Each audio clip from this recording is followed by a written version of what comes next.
السلام عليكم ورحمة الله وبركاته. حصل معايا موقف وأنا قاعد على كافيه، كان قاعد جنبي واحد زملكاوي، فحبيت آخد وأدي معاه في الكلام على أساس إن أنا ماليش في الكورة، بس في معلومة عايز آخدها منه عشان أعرفها يعني. فلقيته بيتكلم على مباراة الأهلي والزمالك وبيقول إن الزمالك لما فاز على الأهلي في كأس السوبر فدي بطل أفريقيا. فبسأله هو دلوقتي اللي أنا أو المعلومة اللي عندي، أنا ماليش في الكورة يعني، بس المعلومة اللي عندي إن أنا أعرف إن هو النادي الأهلي بطل أفريقيا وعنده 12 بطولة. فهو كده الأهلي متسيد أفريقيا، بطل أفريقيا الأوحد. قال لي لا، ما هو كده نادي الزمالك لما فاز على الأهلي في السوبر هو كده متسيد أفريقيا، فالزمالك ببطل أفريقيا. قلت له تمام. طيب أنا كنت اتفرجت من شهر على مباراة ريال مدريد وأتلانتا على كأس السوبر الأوروبي. يعني أنا اتفرجت فيها كده، يعني إيه، كنت قاعد مع زميلي على كافيه برضه واتفرجنا على المباراة. أنا ماليش في الكورة أصلا يعني. فلقيت المذيع بيقول ايه، بيقول ان ريال مدريد هو متسيد القارة الأوروبية، وأتلانتا لو فاز على ريال مدريد برضه هيبقى ريال مدريد هو متسيد قارة أوروبا. فكان يعني دي مش زي بطولة أفريقيا. قال لي لا، ما أنت مش فاهم، أصل أوروبا ليهم نظام وأفريقيا هنا ليهم نظام. اللي بيفوز هناك والمتسيد هو ريال مدريد، إنما عندنا هنا في أفريقيا اللي بيفوز بكأس السوبر هو اللي بيبقى متسيد أفريقيا. قلت له تمام.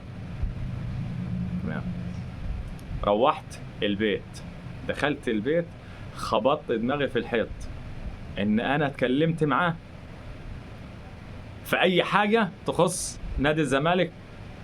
يعني حاجة كده غريبة، بني آدم غريب، طريقة التفكير بتاعتهم كده، طريقة تفكيرهم كده، يبقى الدنيا عليها السلام.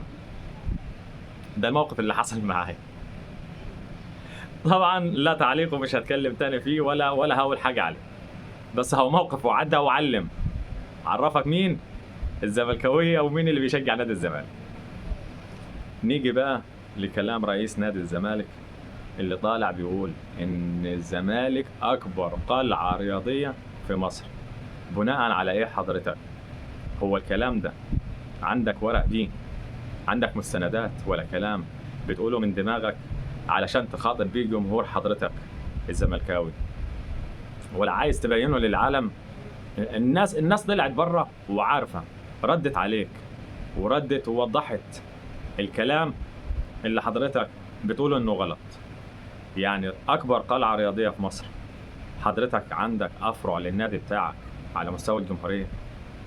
حضرتك نادي الزمالك كنادي كرة قدم ايه البطولات اللي واخدها؟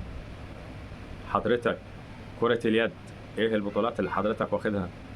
كرة الطايرة، يعني دول اكتر العاب ممكن حضرتك تبقى متسيد فيهم، بس حضرتك فين على الخريطة؟ موجود فين حضرتك علشان تقول ان انت اكبر قلعة رياضية في مصر؟ ده اللي احنا عايزين نعرفه. وهو من الواضح ان هو كلام للعامة كده، يعني ايه، خدوا مني كلام وما تاخدوش مني فعل. ده كلام رئيس النادي، ده معناه زي ما هو طالع برضه وعايز يطلب ان هو نادي الزمالك يقابل ريال مدريد، الناديين الملكيين. طيب الناديين الملكيين هيقابلوا بعض بناء على ايه؟ وهيقابلوا بعض فين؟ هتلعبهم هنا في مصر؟ هتستضيف ريال مدريد هنا؟ ولا ريال مدريد هيستضيف نادي الزمالك؟ ده نادي ريال مدريد بيقول انا ما اعرفش نادي الزمالك، انا اعرف نادي الاهلي علشان خاطر بيوصل كاس العالم للانديه ولعبته قبل كده. حضرتك فين بقى؟ مين نادي الزمالك ده؟ لا، ده انت حضرتك طالع بتقول ان انت عايز تعمل المباراه في السعوديه، يعني انت عايز حد غيرك ينظم لك المباراه ويستضيف لك ريال مدريد عشان حضرتك تلعبها. طيب كلامك اترد عليه بكلام قذف جبهه في لحظتها. طلع تركي آل الشيخ في كلمتين قالهم كانوا هم الخلاصة، وجابوا النهاية معاها علشان ما تتكلمش في مباراة دي تاني. النادي الأهلي بطل أفريقيا وريال مدريد بطل اوروبا ممكن تبقى في ما بينهم مباراة افرو اوروبية. اكبر نادي في افريقيا النادي الاهلي، واكبر نادي في اوروبا ريال مدريد، ممكن تبقى هي دي مباراة القمة فعلا. دي اللي هيبقى ليها جمهور ويبقى ليها دعاية، وهي اللي تبقى ليها شأن، ومباراة فعلا الواحد ممكن يتكلم عليها انها تقام. اكبر ناديين عندهم بطولات، واكتر ناديين لهم شعبية في الوطن العربي. كده خلص الكلام خالص، علشان حضرتك كرئيس نادي الزمالك ما تتكلمش في حوارات دي تاني. حضرتك بتدور على مباراة تلعبها علشان تاخد منها فلوس، حتى لو هتتغلب فيها بس تاخد من بعدها فلوس. خلاص انتهت، ما تحكيش فيها تاني. هتروح فين انت ما بين الأندية الكبيرة اللي انت عايز تعمل نفسك وتزق نفسك وسطهم كبير؟ اعرف الوضع الحقيقي لناديك علشان ما تتعبش الفترة اللي جاية، وما تعيش في الدور زيادة على بطولة انت خدتها هتعيش عليها 4-5 سنين على ما تاخد لك بطولة تاني. ده بالنسبة لرئيس نادي الزمالك. اما بقى يطلع كابتن من الكباتن اللي كان ليهم اسمه شأن مع المنتخب المصري وحاليا في نادي الزمالك، الكابتن احمد طالع بيقول ايه؟ طالع بيقول ان النادي الاهلي في مباراته مع السوبر وفوز الزمالك على الاهلي في السوبر، فوز الزمالك ده كأنه زي فوز ونصر 6 اكتوبر بالظبط. لجمهور النادي الاهلي، لجمهور نادي الزمالك، ان هو يفخر بيه ويهتم باليوم ده. يعني كلام بجد. انا يعني يطلع من انسان كان مسؤول في يوم من الايام وموجود مع منتخب مصر يصور ان فوز الزمالك على النادي الاهلي في بطولة افريقية زيه زي نصر 6 اكتوبر. الناس اللي استشهدت فيه والناس اللي شافت اللي ما حدش شافه من ويلات الحرب تعمل قيمة 6 اكتوبر زي الزمالك لما بيفوز مباراة. ايه الحال ده وايه الوضع ده؟ وحضرتك مسؤول في نادي الزمالك. انا ما عنديش كلام اقوله غير ان فعلا لما تكون العقلية صفر هتكون النتيجة لا شيء. ما تتوقعش ان هي هيطلع منها شيء. موضوع منتهي. بس احب اقول لك عيش اللحظة زي ما انت عايز واتكلم فيها زي ما انت عايز، بكلام هرتلة، بكلام يعني انا مش عايز اطلع كلمة من لساني.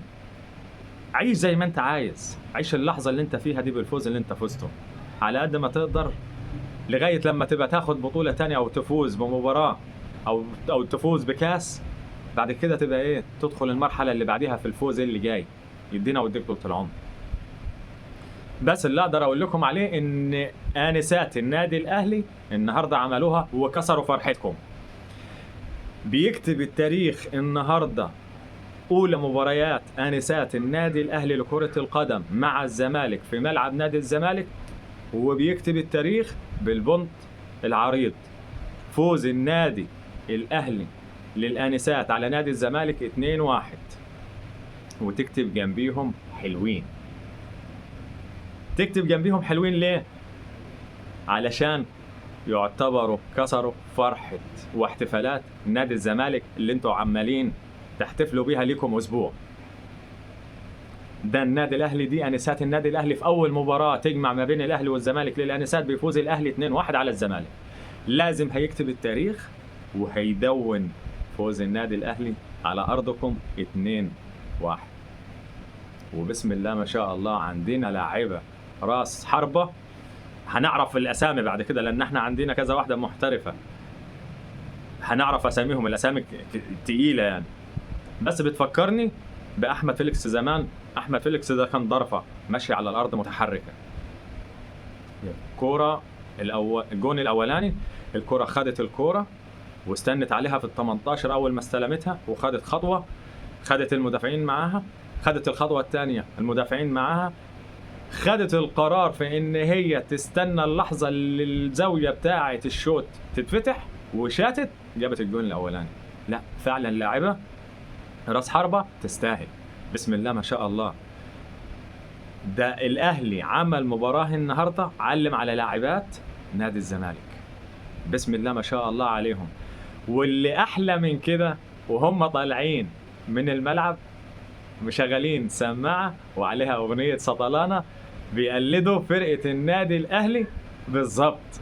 يعني ما فيش ان انا فين ولا طالع منين، لا ده طالعين من ملعب نادي الزمالك مشغلين الاغنيه وبيغنوا عليها. في اكتر من كده ثقه، هو ده النادي الاهلي ودي لاعيبه النادي الاهلي. ده النهارده كسرة الفرحه بتاعه نادي الزمالك فعليا. ده بالنسبه لمباراه الاهلي والزمالك للسيدات او الانسات. اما بقى بطوله كاس العالم لكره اليد للرجال، النادي الاهلي بياخد برونزيه كاس العالم بعد الفوز على برشلونه بطله اوروبا. في ايه تاني بطله اوروبا النادي الاهلي بيفوز عليها 32-29. ده النادي الاهلي اللي اخد قبل كده فضيه كاس العالم للانديه في 2007. ده الانجاز الثاني اللي محدش عمله بالنسبه لقاره افريقيا، عملوا النادي الاهلي مرتين. هتنسى ولا هتفتكر؟ طب افكرك انا اقول لك، نادي الزمالك في البطوله دي واخد مركز كام؟ واخد مركز سادس. واخد مركز سادس، يا اكبر قلعه رياضيه في مصر. ده من كام نادي في البطوله؟ من 9 أندية. من 9 أندية واخد المركز السادس. انت كده فين على الخريطة الرياضية يا أكبر قلعة رياضية في مصر؟ إنما هنقول حاجة واحدة، إحنا كجمهور النادي الأهلي إحنا مع النادي الأهلي ووراه أيا المكان وأيا ما تكون اللعبة، إحنا معاه ووراه، وإحنا حماه وإحنا جمهوره في الحلوة والمرة معاه. السلام عليكم.